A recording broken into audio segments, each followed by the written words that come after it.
What is one surprising fact about the relationship of war and economies that most people probably don't know? Well, I would say one big thing, given that I've recently given this a lot of thought and I've studied this quite a bit, um, I would say that we tend to think, based on the work of some political scientists, that violence over time has sort of decreased. There's famous scholars like Steven Pinker who argued that, yeah, maybe we are becoming more civilized in some ways, and there's less violence going on in our societies, especially in the West. But having recently looked at also long-term trends in this, I don't think that quite holds. So if we look at how many people have died in conflicts and using various metrics, it looks like, in fact, that we're still quite violent. And if you look at the last 100 years, of course, we have the two world wars as Yeah. the most deadly conflicts. We're still pretty violent, and in fact, maybe Western countries, to a certain extent, have sort of outsourced some of their wars into the Yeah. global South. So that's another feature that sort of maybe people don't see as much of the violence. We see it now in Ukraine and Palestine, but oftentimes we don't quite see it. I thought that as well. I used to think, oh yeah, we've passed this age of mass conflict at a global scale, especially after the two world wars. But like you said, we seem to be, it seems to be happening, like these proxy wars, but they're just not on our doorstep as much. But then, like you said, with Ukraine, maybe that's a reminder of, no, things are still uncertain. There's still a lot of conflict that can happen close to home. So do you think there could be a chance of large scale global war in Western countries and in Europe in the near future, based off what you've been studying? Well, that's an interesting question, and I can't rule it out.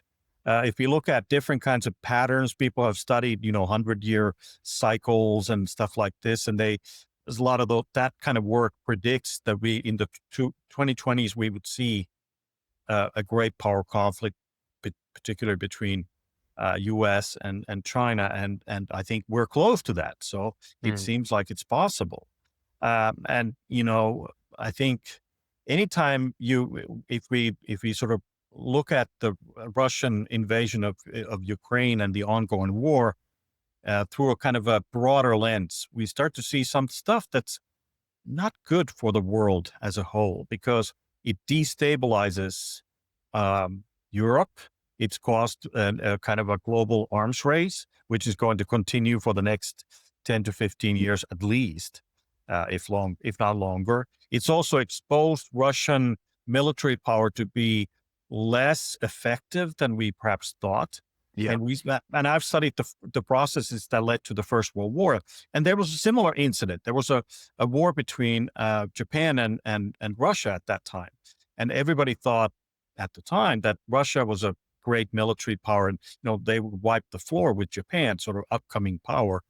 And it turned out that Russia lost badly. The naval Mm. battles that they engaged in, and Japan had much more modern navy, and it was not even a fair fight. They lost badly, and that led to two things. So first of all, people thought that Russia was not a very effective military power, so they kind of went from thinking they're really big superpower, and they're weak and not effective, and sort of the balance kind of perception swings, and that can be dangerous. That feeds arms races, that feeds military competition, and leading potentially to violence. So I can't rule it out. I mean, there's a great deal of tensions in the world with not just between U.S. and China, but if we're thinking of current U.S. foreign policy that's much more nakedly sort of, let's call it imperialistic in sense of resources around the world, they're doing similar stuff that China has been doing now for quite a Yeah. while. Europeans do it also, but not so publicly. So this is much more becoming a kind of a norm in global politics, and I think that's worries me a great Mm. deal. Yeah. And you mentioned a common thread between World War One and then potentially what's happening now with Russia being exposed as not necessarily as powerful as people thought. Are there any other common threads from what you've studied throughout history that often causes a war or has a domino effect that leads to a large scale conflict? What are some other ones?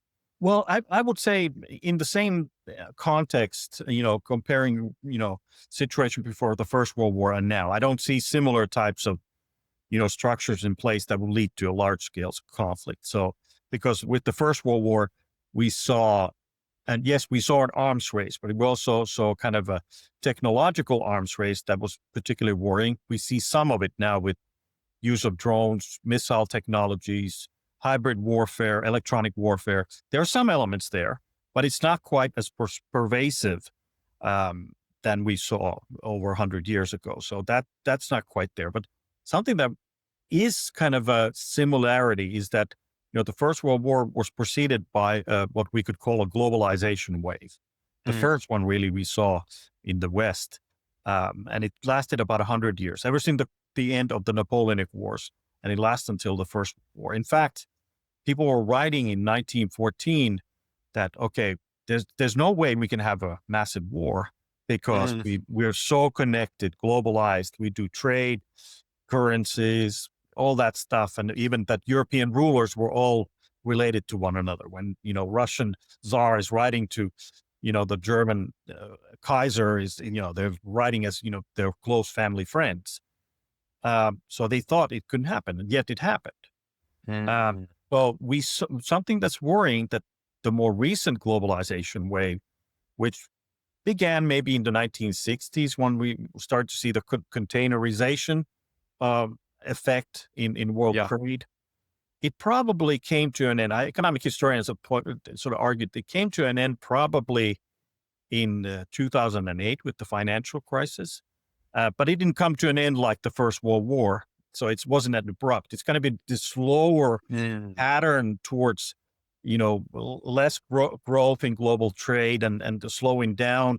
We've seen populism. We've seen this internal political turmoil in many places since 2008. And I think that's something that's, there's a kind of a parallel to in terms of the historical sense, that globalization does not prevent or stop conflicts, unfortunately, despite what a lot of people even still today argue, that, China and the West are so connected that, no way there can be a war. Yes, there can be a war. Mm. We've seen this before. So that's one thing perhaps we can learn from history. Um, I think there are other lessons too.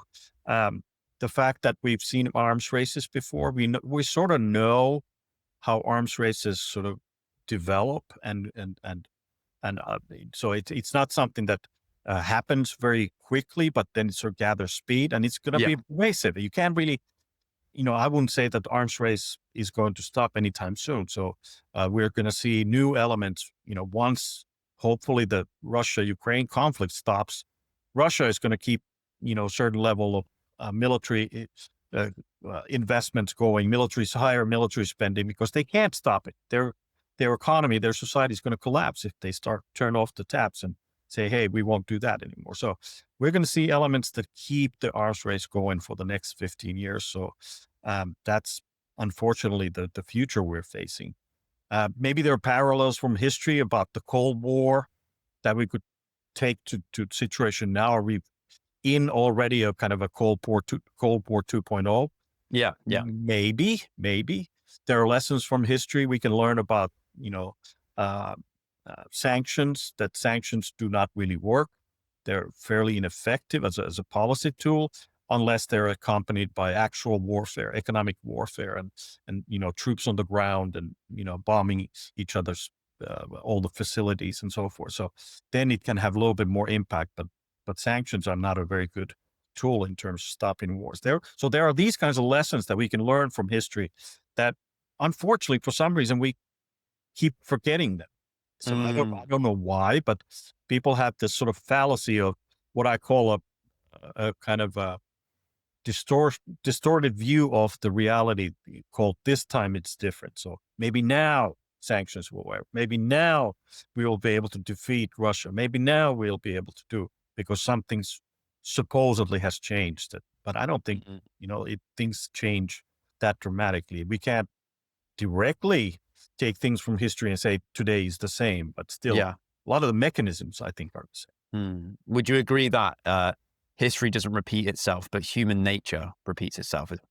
I would, by and large, I would subscribe to that, and I wouldn't say history doesn't repeat itself. There are structures, there are patterns, there are sort of situations that can sort of offer, while they're not entirely the same, they offer us some clues to understand how that works and how the societies are functioning. So that, in that sense, we can also learn from history. Yeah. And why doesn't globalization being more interconnected between different countries and different parts of the world, why doesn't that reduce the likelihood of there being conflict and war? Well, it's I think it's more wars. If we think of things that sort of led to the First World War, there are a lot of sort of development there that were not linked to globalization at all. The arms race was not linked to it. The higher military spending, the kind of the naked self interest of states, they don't change. Oftentimes, we think of that nation states disappear from history from time to time, but I don't think they do. I think if you look at any sort of integration process, even European integration, a great scholar called Alan Milward talked about the European integration process after the Second World War.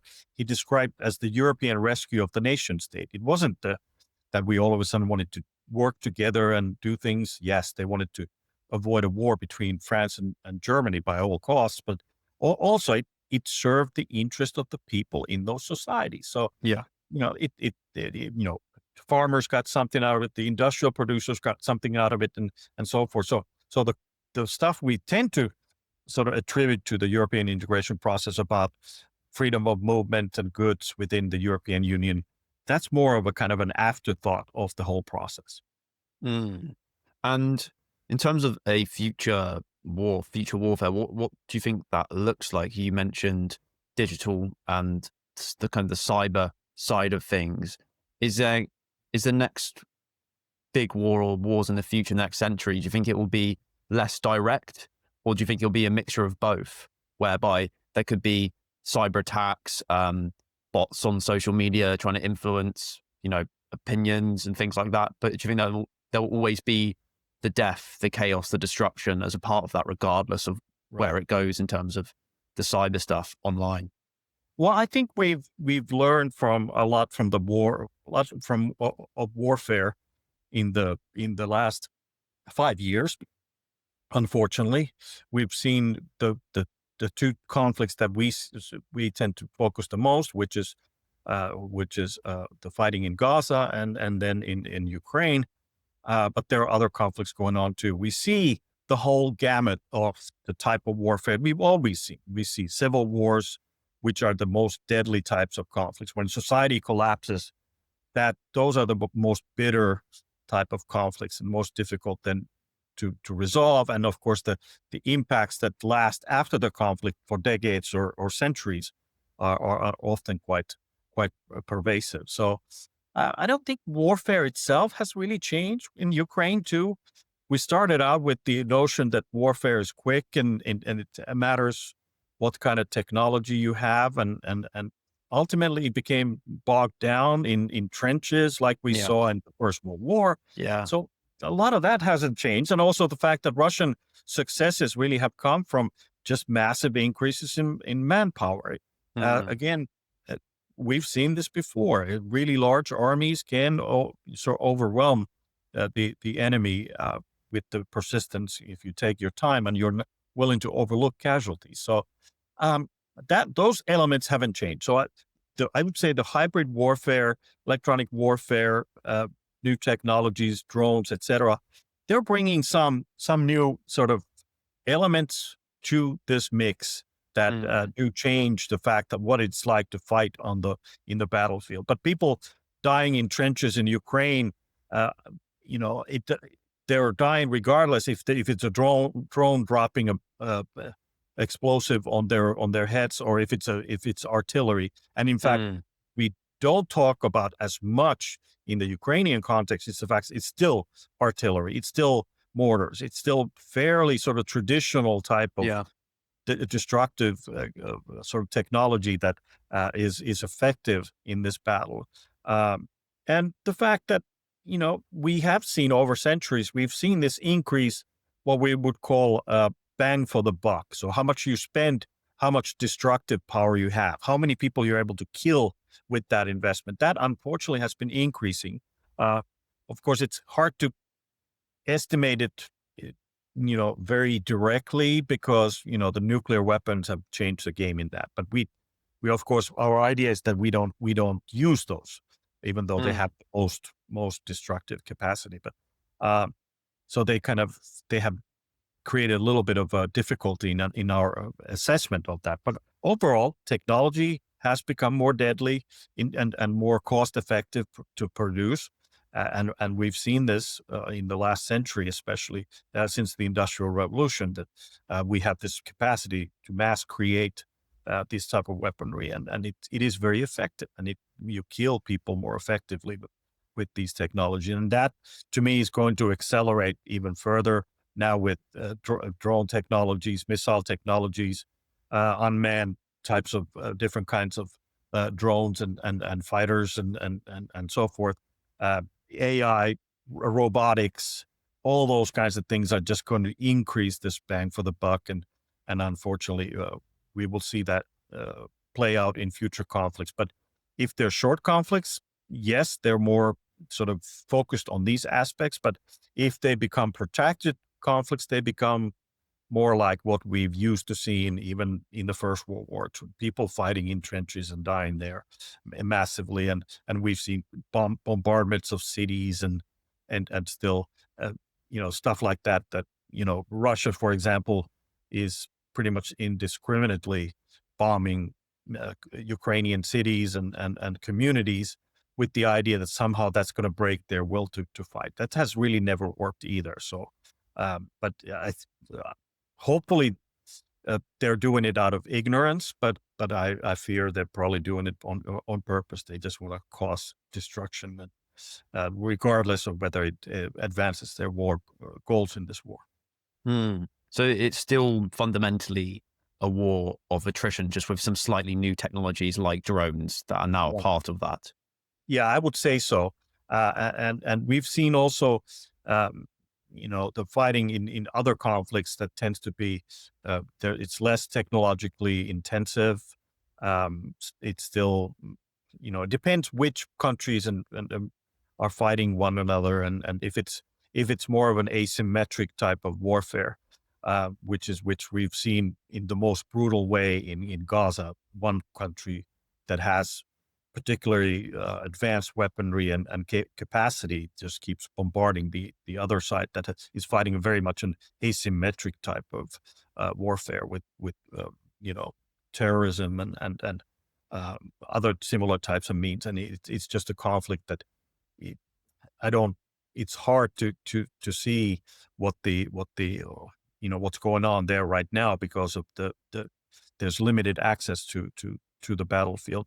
But overall, we see that kind of warfare. That's also can be typical. But yeah, as we know from history, and Israelis should know this too, is that with this kind of strategies, not only have they created a massive backlash globally against Israelis and Jews, but they've created, a whole boatload of future terrorists because of people who are suffering through these attacks, regardless what Hamas or Hezbollah or any of these organizations do.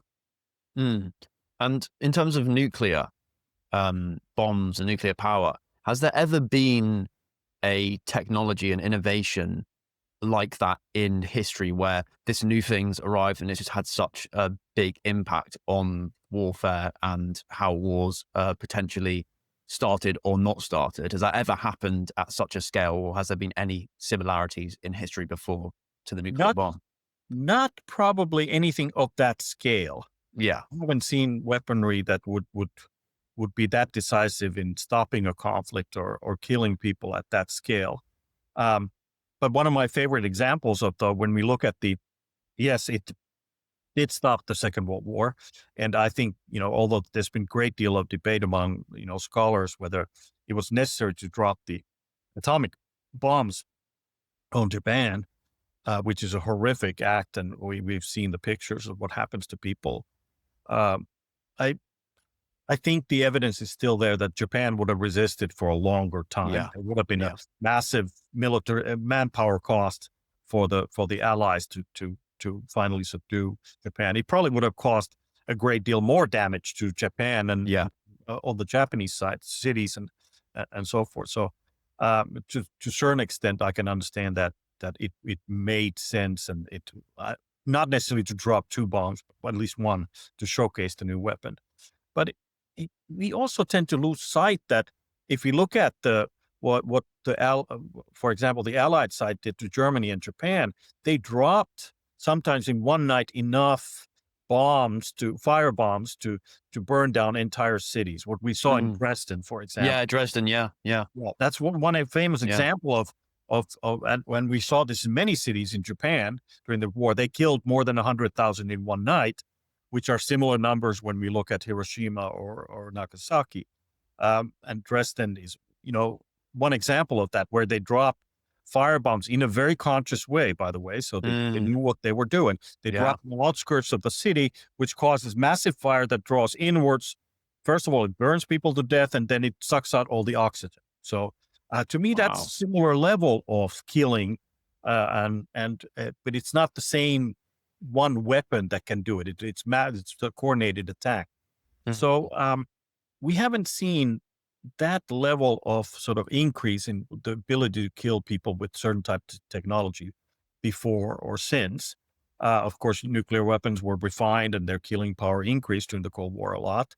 But we've seen big sort of jumps in military technology that changes the way people fight wars, or that change the way that countries compete against one another in terms of military supremacy.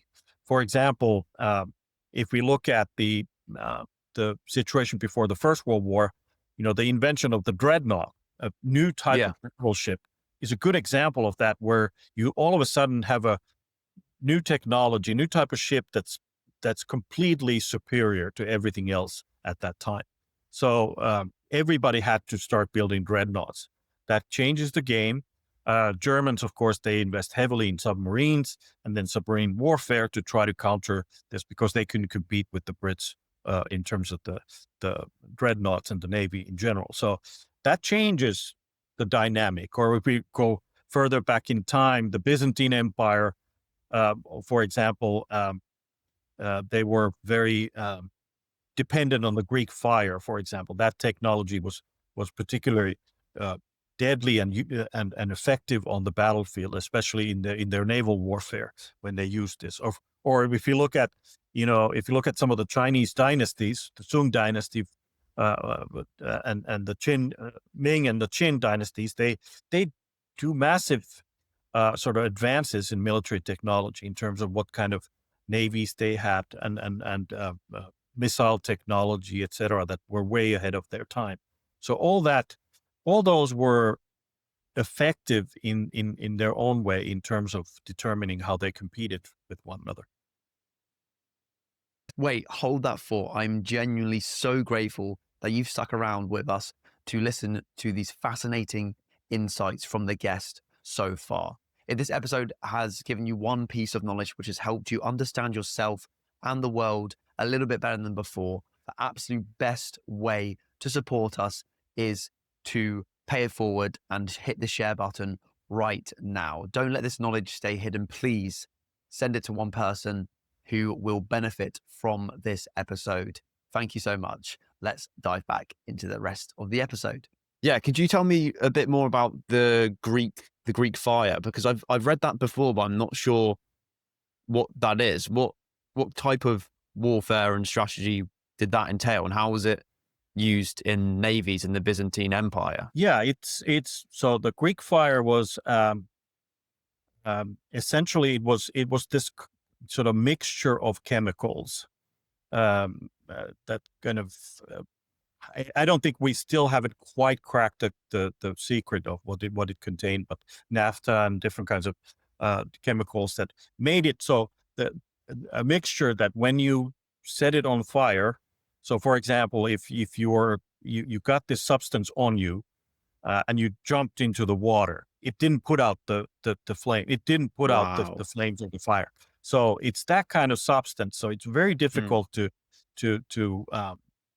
do anything about it. And what the Byzantine soldiers did, they had these kind of like hand cannons that they would shoot almost like a hose. They would shoot the stuff. So they get close enough to the enemy ship, they shoot the stuff, the whole ship will burn. Everybody will burn on it. So it was very effective, kind of a napalm of its day. Mm. And this technology, it made them very feared and effective on the battlefield. And of course, they guarded this type of technology.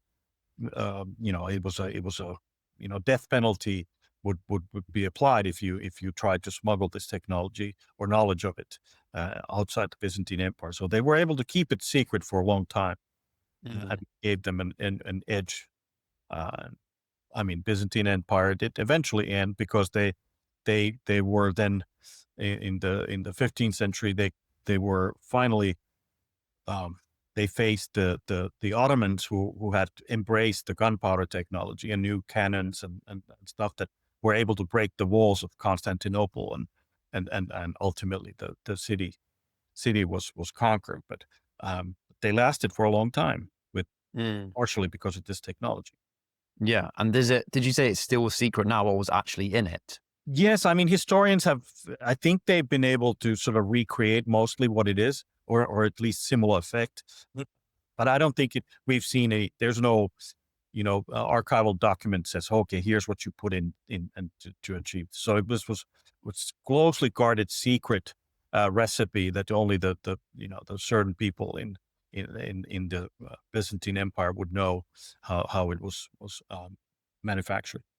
Mm. And is this a common thread? Is having some sort of new innovative technology?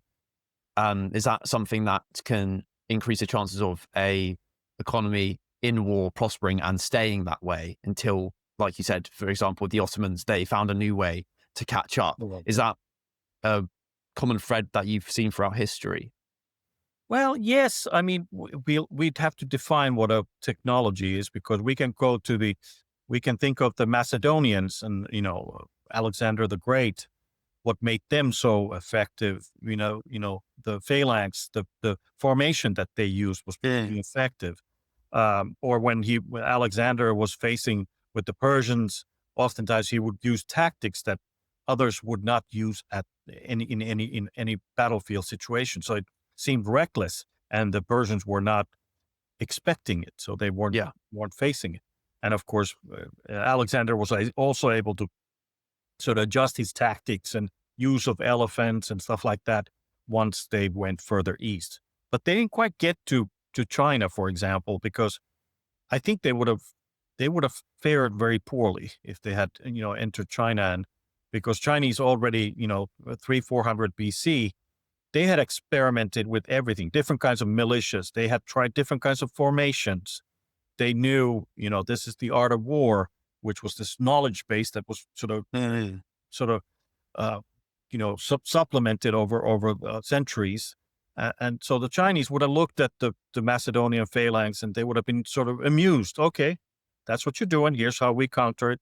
And they would have completely defeated Alexander. So um, there's just, there are sort of military technologies, military strategic thinking that's also Yeah. important in terms of being able to be dominant on the battlefield. So, because if we look at the Mongols, for example, it is the fact that they relied on this really aggressive type of warfare that used horses Yeah. and horseback and sort of surprise attacks, blitz attacks that tended to take their enemies by surprise, and of course being extremely brutal, and that would sort of crumble the resistance to their attacks. Could you say the same about modern China now if a country was to try and invade them? Or do you think that that doesn't hold in time now? You said about how Alexander wouldn't have fared well because the Chinese had tried so many different things. Do you think that's still the case? Well, I think up to a point, yes. And of course, today's China is a more centrally led authoritarian nation. So I think those nations don't necessarily always promote the best talent to the top positions Yeah. in the military leadership. So that probably would be somewhat of a hindrance. But of course, there is this millennia long, knowledge base that they've cultivated in terms of strategic thinking and so forth. So and I think that's still present in China today.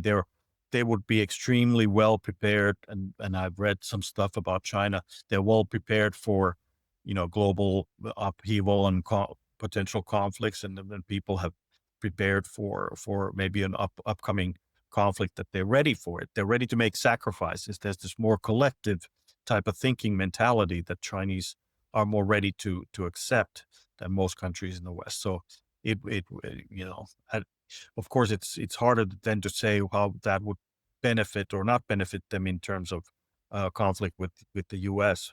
Um, but Chinese technologies, they've gotten much better, and they are competing, even global arms sales and arms markets. They're competing with the Western producers up to a certain extent already. And now that Russian technology has been shown to be less effective, I think China is becoming more attractive as a source of sort of non-Western alternatives to some military technology. So that's also going to be an advantage for the Chinese. Hmm. And if there is one, what do you think is the greatest threat to Western civilization or civilization as a whole? If there's anything in particular, it doesn't have to be a country or a weapon, but it can be. What do you think? Uh, yeah, I wouldn't say necessarily a country, or I mean, I think most the Western countries are in many cases they are kind of adrift ever since this waning of the globalization wave and the Hmm. financial crisis, and the kind of populist challenges within divisions within those are the biggest threats to Western societies. So whenever they sort of become more and more divided internally, like we're seeing in the United States, those processes to me are the most worrying, and can lead to some sort of inner turmoil, or even global turmoil. And we've seen this year with the U.S. policies changing and causing a lot of uncertainty, because that weakens, for example, NATO as an alliance, when you don't see quite eye to eye, when you don't have the common goals, or there you don't agree necessarily what the alliance is supposed to do. Um, but it's brought some quote unquote positives too, in terms of Europeans, for example, have finally been forced to come together and think about potential joint European defense arrangements, whether it's a European NATO or EU led something, or whatever. But it does feature two uh, nuclear powers, with Great Britain and France as being kind of the backbones of it. That's been kind of the post Second World War arrangement. You need to have the nuclear deterrence as the ultimate deterrence to Hmm. have credibility, to reduce at least the potential for these smaller skirmishes to explode into a full blown war. Um, because that's kind of the lesson of the Cold War. It may lead to some smaller proxy wars and borders and all that kind of stuff. But anyway, that's still better than a full scale war between large entities like the EU and Russia, for example. Yeah, definitely, definitely. And are there any historical examples where the winning side's economy has actually ended up worse than the losing side after a war?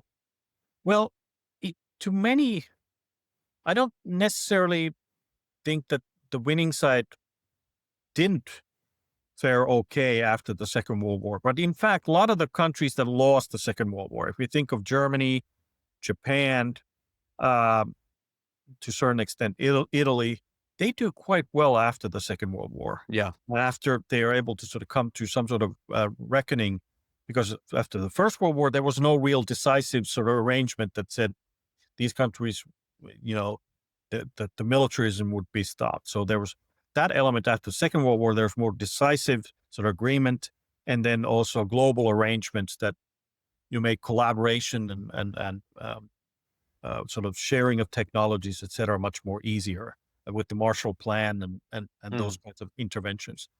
So, I mean, the Japanese economies to develop really, really favorably.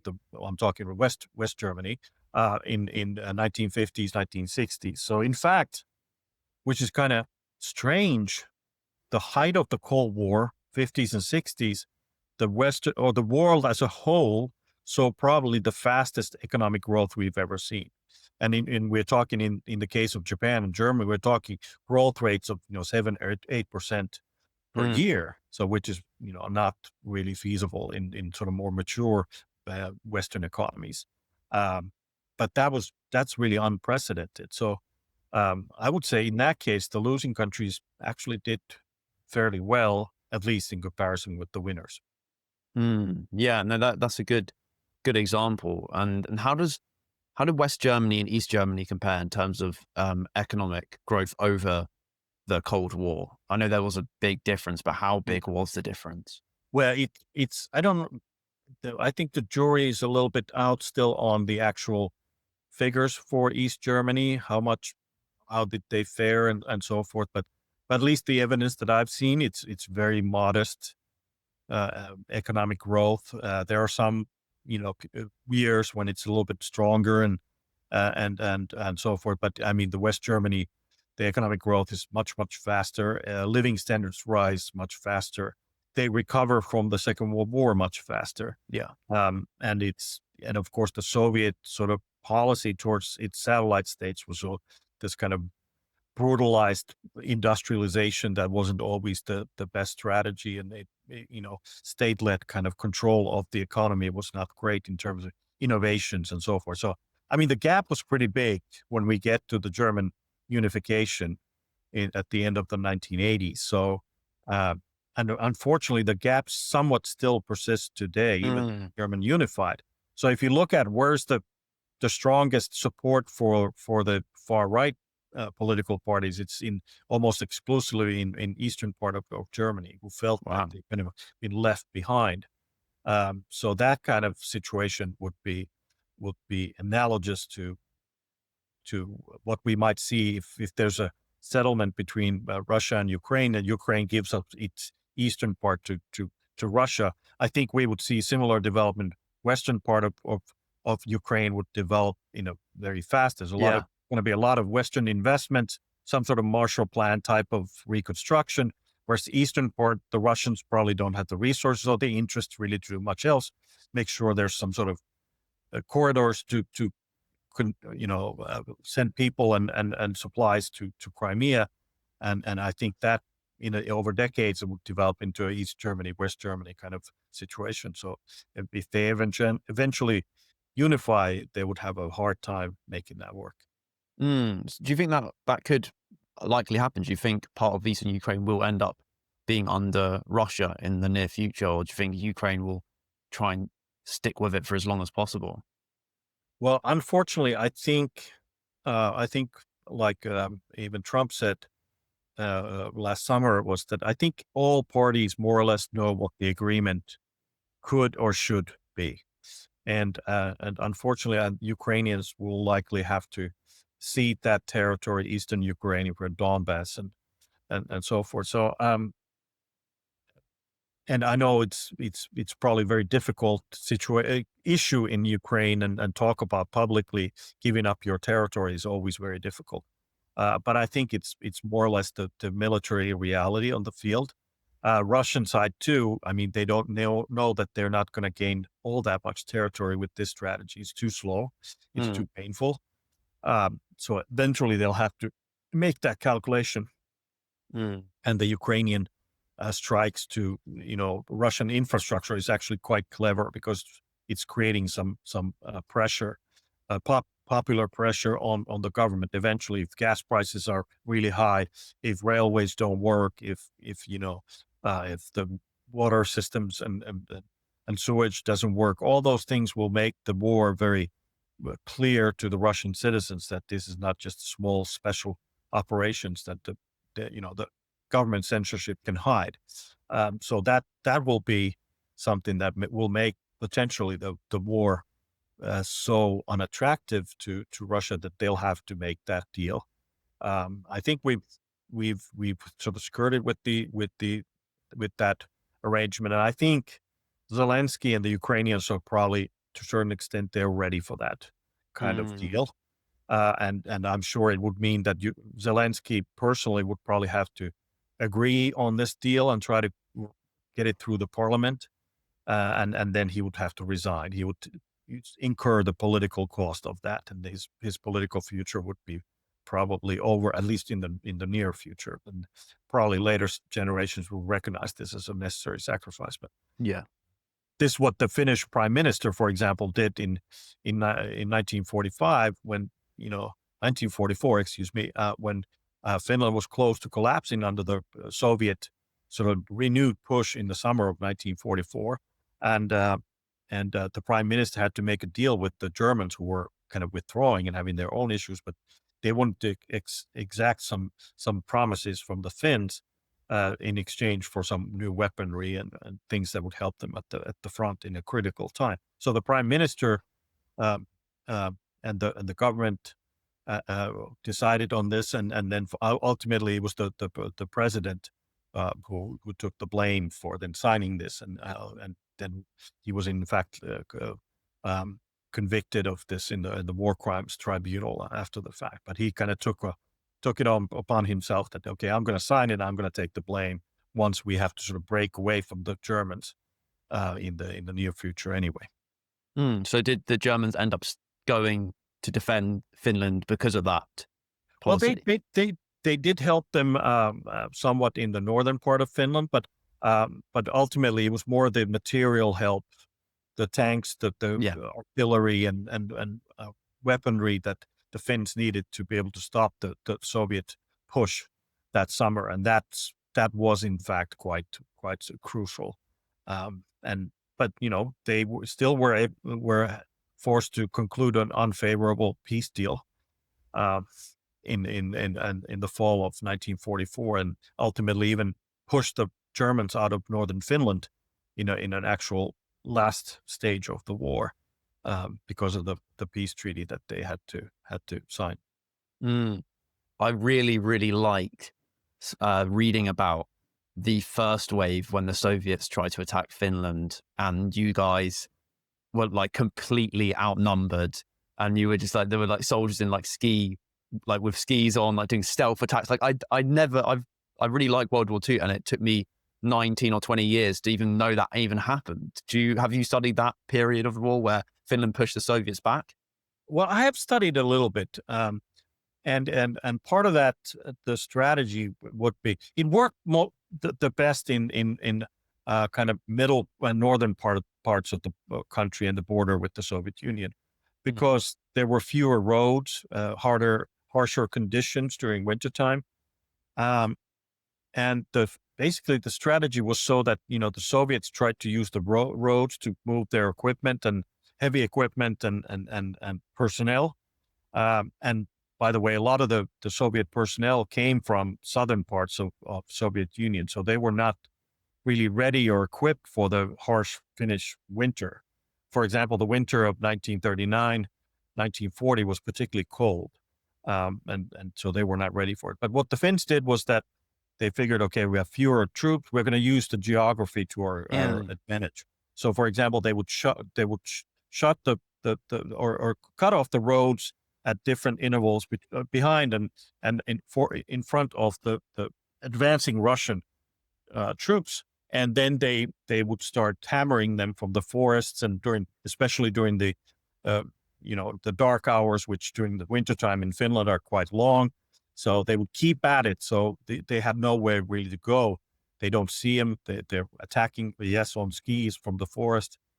So that tended to lead to massive sort of surrender of Russian troops, and kind of big defeats initially in the war. But even that war, the more it progressed, the more manpower the Soviets brought to the so-called Winter War, especially in February and March of 1940.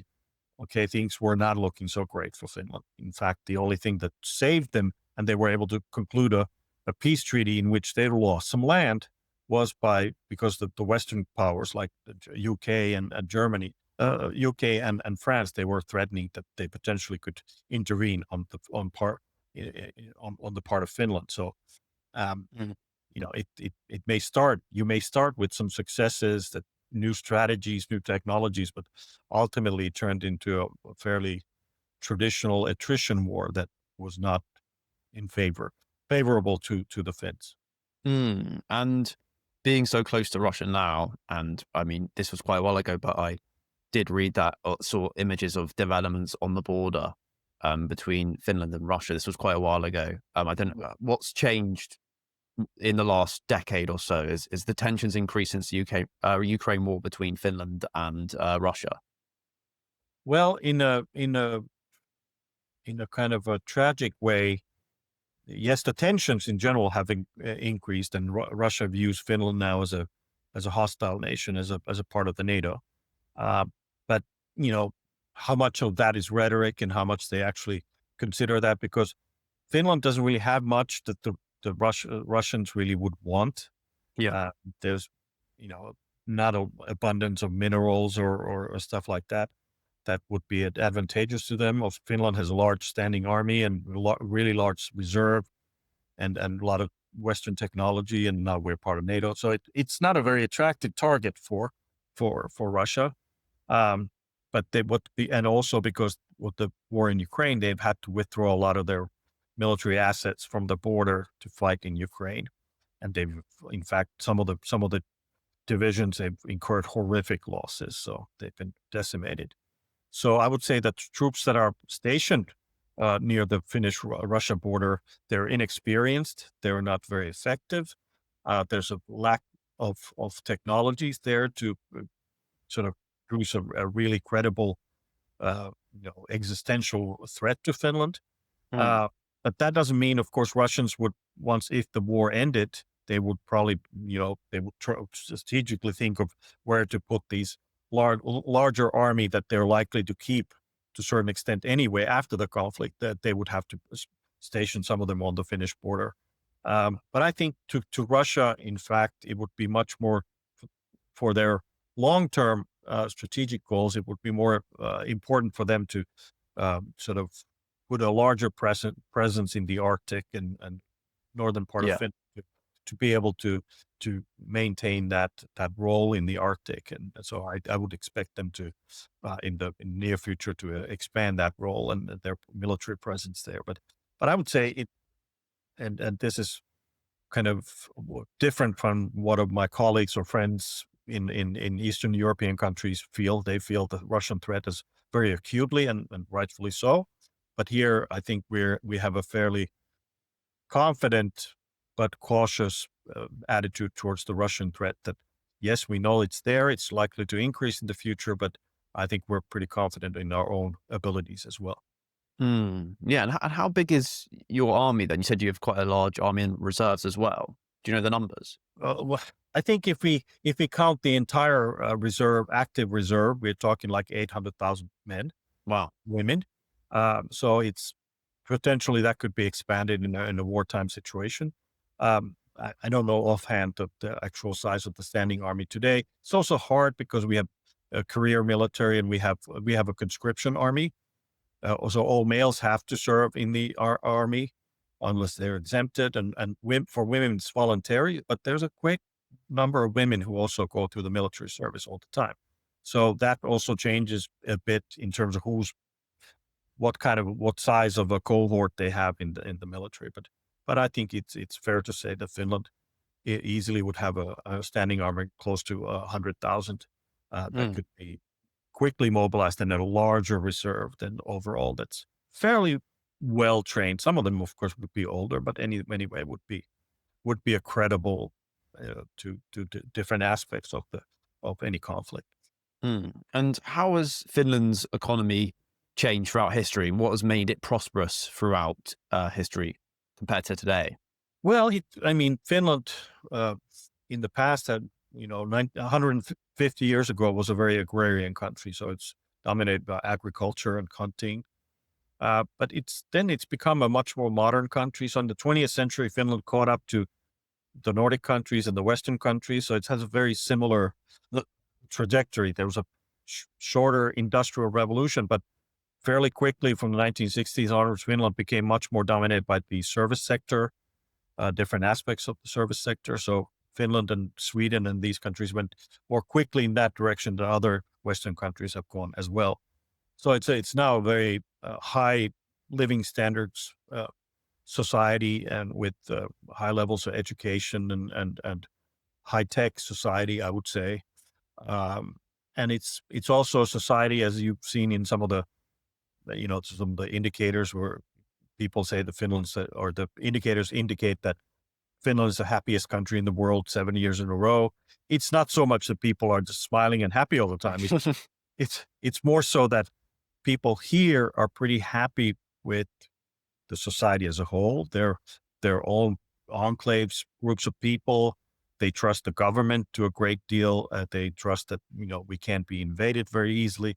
We trust that there's social security that's strong enough to withstand major crises and stuff like that. That those are things that make Finland fairly functional. And economy has been kind of rough ever since the um, I would say the financial crisis. Finland's economy has been in a kind of a rut, very slow growth or almost zero growth. And the we did okay with the COVID uh, crisis, but since then our economy has been kind of stalled, and right now there's a big societal debate about fairly high unemployment, over 10%. And in fact, in Europe, within the EU, I think we're the second highest after Spain. Wow. Wow. So the unemployment is pretty persistent. But we've had these issues of kind of the current government has perhaps sort of made this situation a bit worse because they've been very focused on the government debt or public debt, and they tried to make cuts to social security and other such things that perhaps spooked people a little bit from Mm. spending. And of course, the Russia-Ukraine war with, no more Russians tourists or trade, that has impacted particularly Eastern Finland. All those factors and the recent crisis have kind of hit our economy pretty hard. And Finland's economy has always been very globally oriented. So whenever there's turmoil globally, I think we feel it very strongly, maybe more strongly than some other European countries would. And you said that Finland is, from the indicators, is one of the happiest, or the happiest country in the world. And from when I've been studying geography, it's always super high on the development scores, the HDIs, all of that stuff. What can Western countries or any country um, learn from Finland and the Nordic countries in terms of that side of things, the living standards, the development, and what strategies have Finland done to enable that for such a long period of time since the Second World War? Yeah. Well, it's not a it's something. It would be nice if I could say, to decision makers, here's the formula, here's what Yeah. it's not- and it's not that you can say, oh, you just need to do, implement more inclusive democracy or something like that. It's not that. I think in the case of these countries, there's something fundamentally there that's enabled that we have had all for centuries high scores in terms of trust in society, partially that's small countries and fairly uh, homogenous countries and populations that has helped certainly. But there's elements here that have, I think, trust in societies has been high for a long time. That's one component of it. Hmm. Welfare states in the Nordic countries have required some sort of compromise between political parties. Hey, this is what we need to do. Otherwise, we're going to have a lot of strikes and societal unrest. This is a better way to do it. And it requires some sacrifice, higher taxation, and people have to pay their fair share. So those are components of that equation. So it unfortunately takes a long time. So in Finland too, there's been decades and decades of debates what we need to do, trying this and that. Sometimes it works, sometimes it doesn't.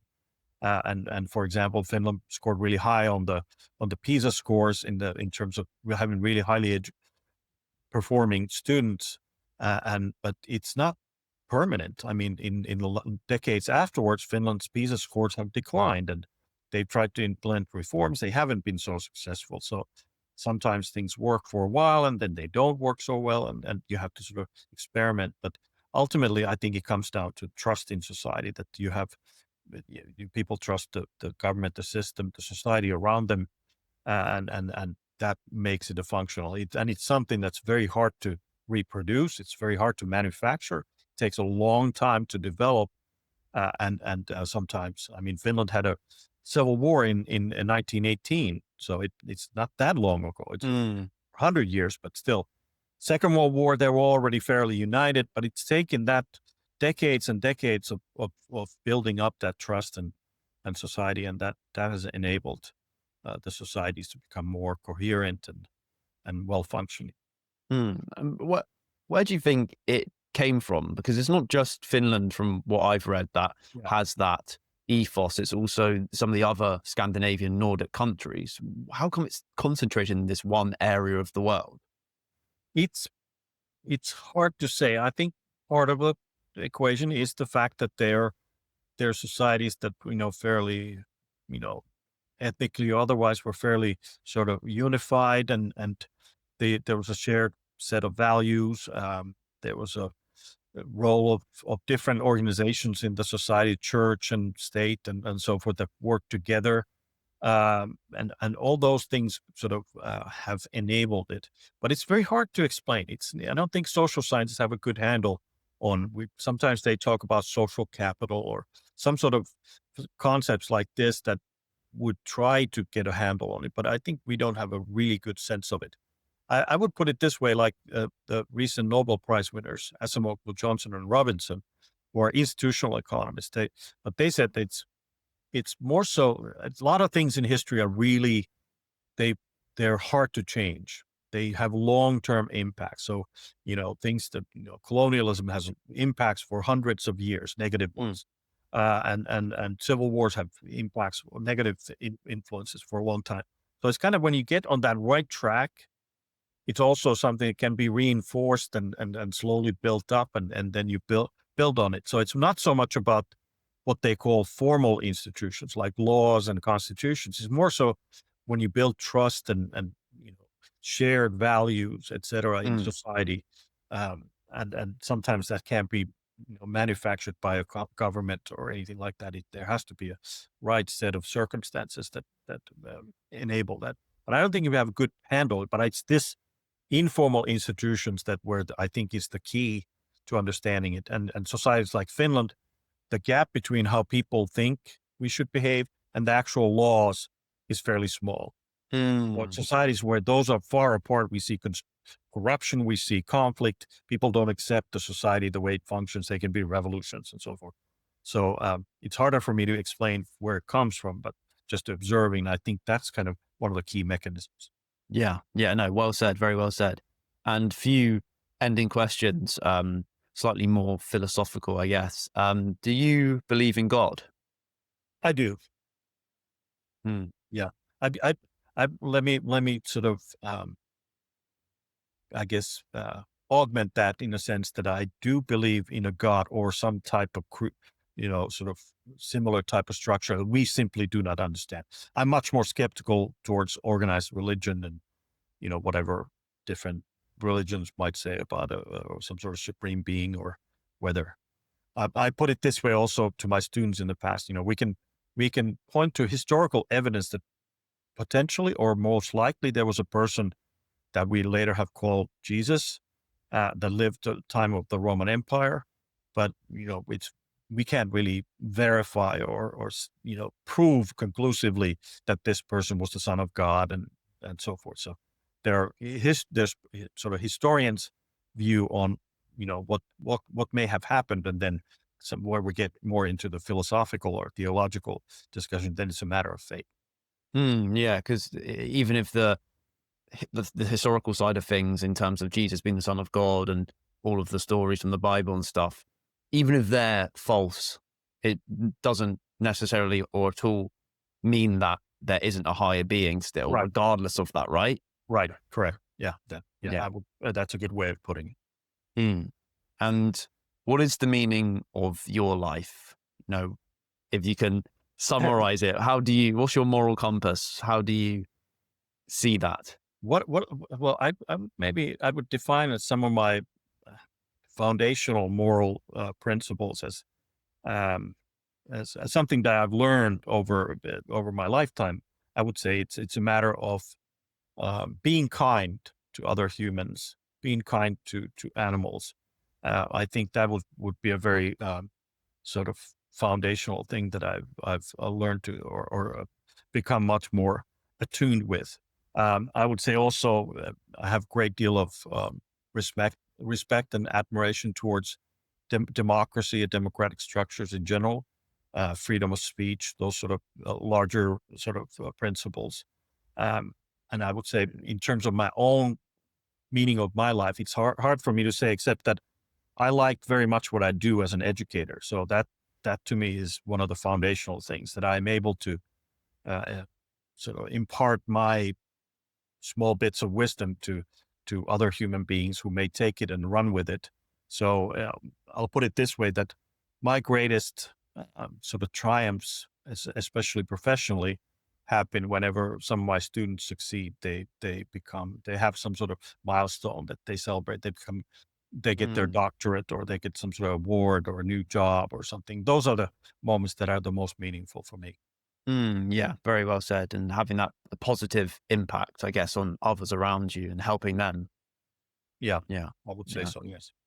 And do you think aliens exist, or do you think we're the only ones out there? I'm not arrogant to think that they don't exist. I just don't know if they've made it to our planet. I think it's just mathematically probable they do exist, and we're just.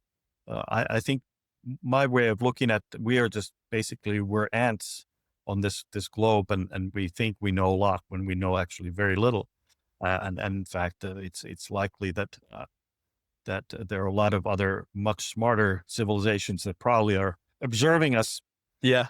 and they're mostly thinking that we're not worth the visit. Uh, Mm, Fortunately, like Stephen Hawking said, likely if that visit ever comes, it's not going to be a very positive one. It's going to be one mm. that they're coming here to conquer us, so we'll end up being colonized or become food. So hopefully, I'm not hoping for that encounter very anytime soon. Yeah, hopefully we're like a really poisonous mushroom in a forest that everyone avoids because they don't want Yes, to get exactly. eaten. Yeah. We're so belligerent and difficult that they don't want to deal with us. Yeah, they're looking at us and like, why do they keep doing the same stuff over and over again with these Yeah, wars? they don't learn anything. They don't learn any of Yeah. these. I like the idea of it being us Earth being like a national park where like they just let us get on with it and they can't touch us then. We need to keep it pristine and just let the ants get on with whatever they're doing. We need to Yeah, just leave them alone. Hopefully that's the case, right? let's hope so. Yeah. And if you could give your 20-year-old self one piece of advice, what would it be and why? Well, I would probably say, in fact, in my 20s, for example, I was probably a bit more arrogant as a sort of student, and then later an aspiring academic. I remember telling one of my colleagues, for example, at a conference, that he said, "Hey, we should go to talk to this person." I said, "No, no, that's not worth my time. He's not important enough," or something like that. Yeah. And I would tell first of all, I'd probably smack my 20-year-old self, say that, "Come on, come on, you do better." Yeah. That you never know, human encounters, they can bring such joy or new insights, and you learn from your students, you learn from other people and situations, and I've come into situations sometimes by accident where I've gained something really important, and just being open to those ideas. So just be kind and be open to new ideas. I would say that to my 20-year-old version. Very good advice, Yari. And why did that change? Was it just from experience?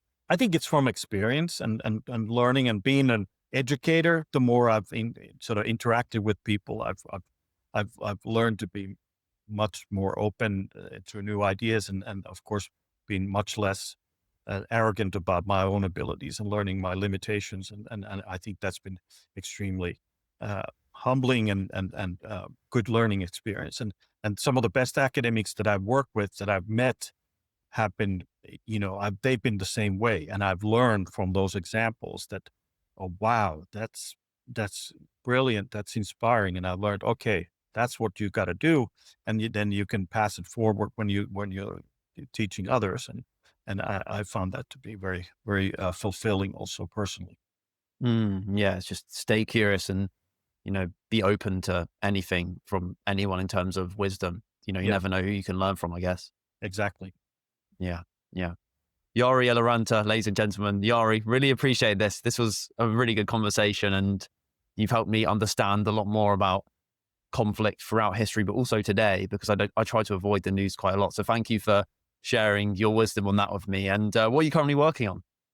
Well, I'm working on similar topics. I'm working on sanctions, economic warfare in general. I'm working I'm thinking of writing a book about kind of economics of war, and those sort of topics.